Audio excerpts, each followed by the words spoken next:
This one problem here is going to kind of put it all together.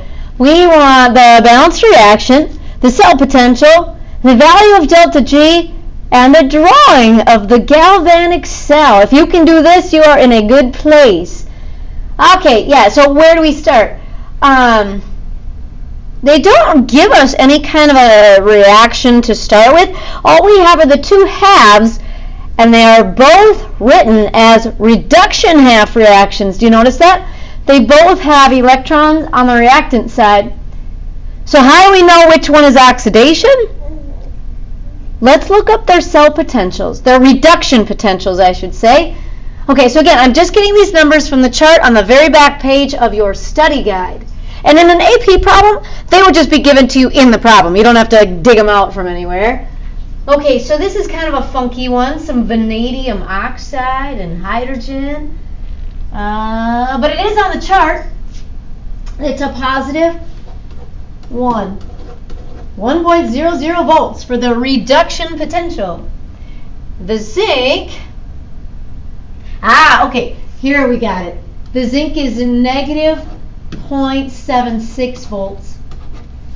I have to flip one of them. There has to be one that's oxidation. And I have to keep the cell potential positive in order for this to run spontaneously. So then you just figure, okay, well, which one of these do I flip and still get a positive cell potential? It's got to be this guy.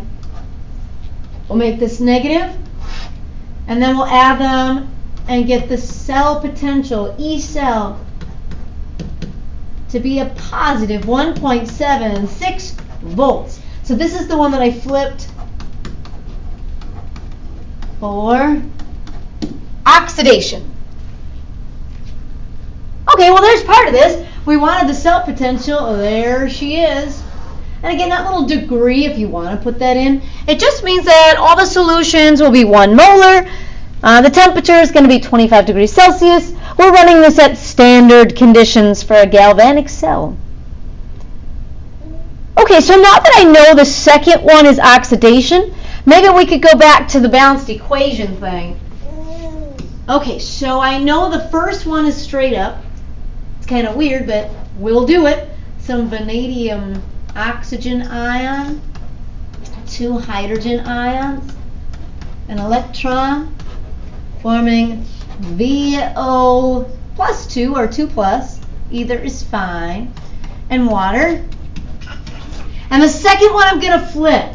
So that's going to be the zinc forming the zinc plus 2 and 2 electrons.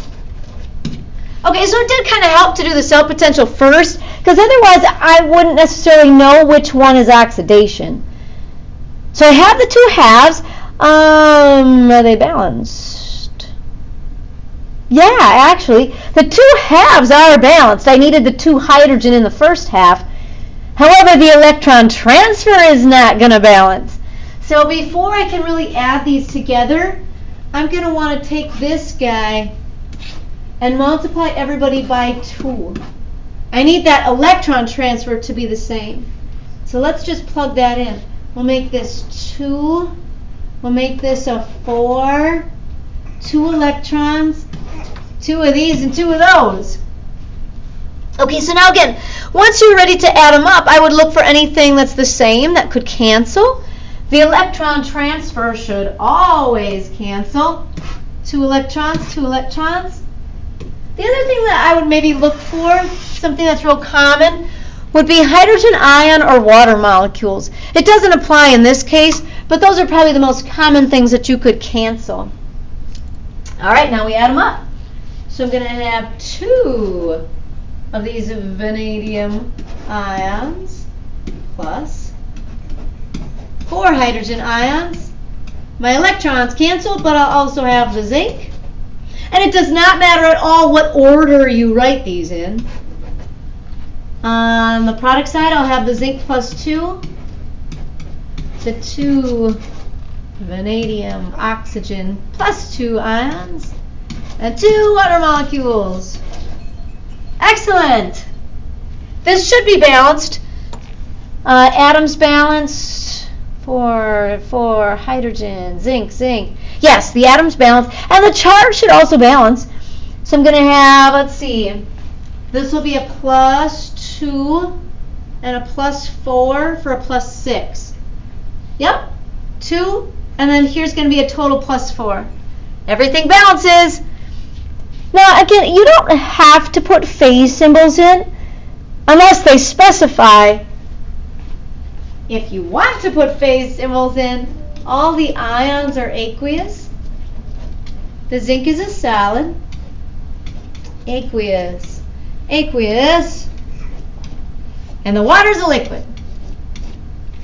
All right, so there we have it. Done. That was one of the other things that we needed. The balanced equation. All right. From there, next, maybe let's tackle delta G, huh?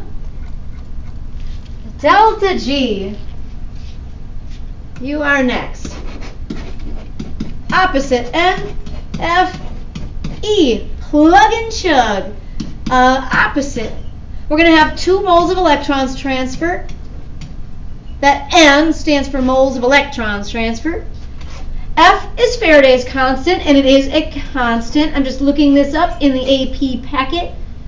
96,485 coulombs per mole of electrons transferred.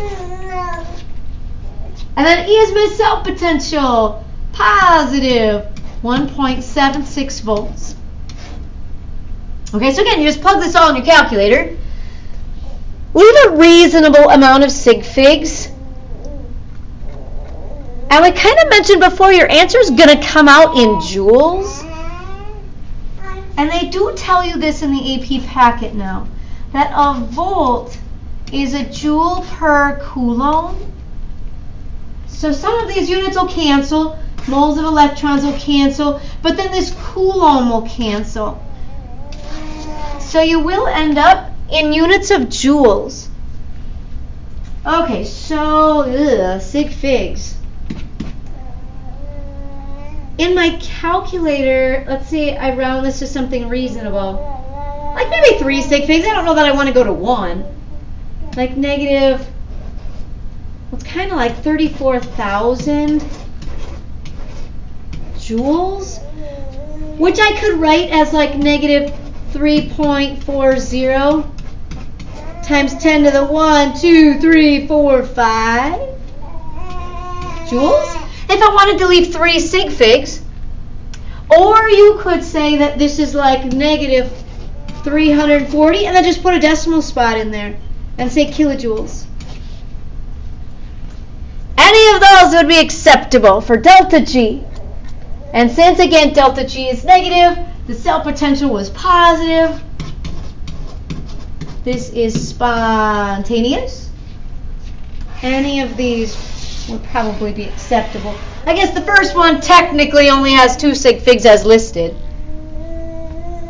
So maybe the second 2 are better. Okay, so the last thing. We want a picture of this cell, this galvanic cell. All right, so here come my artsy-fartsy skills, right? Rough sketch. 2 beakers. Beaker 1, beaker 2. They're connected by a salt bridge. I have another singer. There we go. If only we knew what babies were trying to talk about. Like, are they trying to say something or are they just babbling? Okay, there's my salt bridge. This is my solution. Here's my solution. In my solution, I need to also add my electrodes. Here come my electrodes. Cool. I guess I could get rid of that. And then here's my other electrode.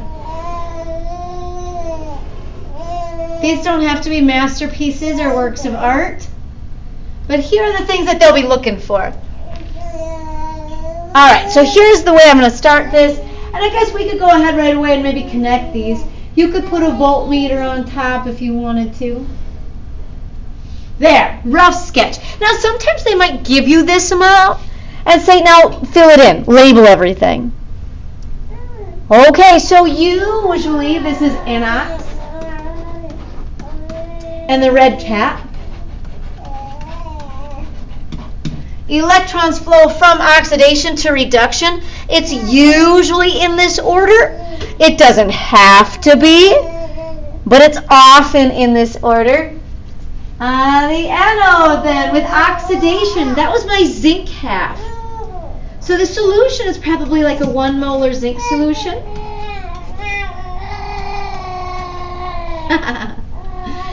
Some kind of like maybe zinc nitrate, zinc chloride. The spectator is kind of irrelevant. Then this would be a zinc electrode, a piece of solid zinc metal. Okay, so what's happening at this half reaction? If I look back up at my original equation, the solid zinc is forming zinc ions and releasing 2 electrons.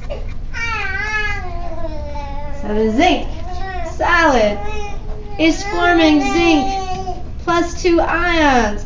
This concentration then will increase. This mass will decrease. Mass decreases. The concentration of zinc ion in the solution will increase, which kind of explains what's going to happen in my salt bridge then. The salt bridge is some kind of solution of spectator ions, often something like sodium nitrate, because the sodium and the nitrate are aqueous with absolutely everything. If this solution is going to increase in zinc ion, it becomes more positive. So to remain a neutral solution, we're going to increase the nitrate ion. Nitrate ions from the salt bridge will flow into the solution because I'm forming extra positive zinc ion. So I need more negative ion to compensate. Excellent. Okay, so there's what I should know about this first half. The mass of the zinc solid electrode will decrease as I form more zinc ion. If the solution is becoming more positive, the negative ion from the salt bridge will enter in. And then I suppose we could add too that the 2 electrons will be transferred. My voltmeter should read about 1.76 volts. And here come my 2 electrons to the other half reaction. Okay, so what's going on in the other half? That weird vanadium stuff. Okay, so we've got all kinds of ions. VO2, hydrogen, VO, and water. Okay, so what the heck is going on here? We're used to them kind of looking like that second half. Well, here's what we're going to do. All those ions go into the solution. These are going to be 1 molar solutions, 1.0 molar. Everybody's present. This guy, the hydrogen ion, and the VO plus 2. We don't have to include the water. I mean, it's kind of assumed that water is present if these are all solutions. And we don't know, maybe they're all nitrates or something. That's kind of irrelevant. They're all present. This is going to be a mixture of solutions at my cathode. So then what's the identity of that solid metal? What's the electrode? We could kind of make note of this. This is, something that happens where you don't have to have a solid as part of your half reaction, but we need some kind of a metal to transfer those electrons into the solution, right? This metal is going to become negatively charged as it picks up the 2 electrons, and so this negatively charged chunk of metal then would transfer the electrons to the positive ions in the solution. It's often something like this. Platinum. It's some kind of an inert metal, which just means that it's a very stable metal that doesn't really react with anything. The best choices are silver, platinum, and gold. Well, obviously I silver and gold would be very expensive. So often it's platinum. So if you ever see something like that on an AP test, it's really just a metal that's used to conduct the electrons into the solution. And it has to be something that's not going to react with anything else that's present. So platinum is probably one of the most common choices. All right, so what's happening on this side? We're not going to increase the concentration here. I should say increase the mass, because there are no platinum ions in solution. Oh, we have a soprano. Oh, that's just beautiful. However, as the electrons are transferred to the system, and these guys pick up the electrons, we could make note that the solution becomes less positive. The electrons will still be transferred from this platinum metal to these ions. If the solution becomes less positive, or in other words, more negative, I suppose we could say, the positive ion from the salt bridge will still enter in. And there we have it. I think we've got everything we need in this galvanic cell. We've got the identity of the two solutions, the identity of the metal electrodes. We're showing the electron transfer from anode to cathode. And we're showing the movement of the ions through the salt bridge. If that all makes sense, you are in a very good place.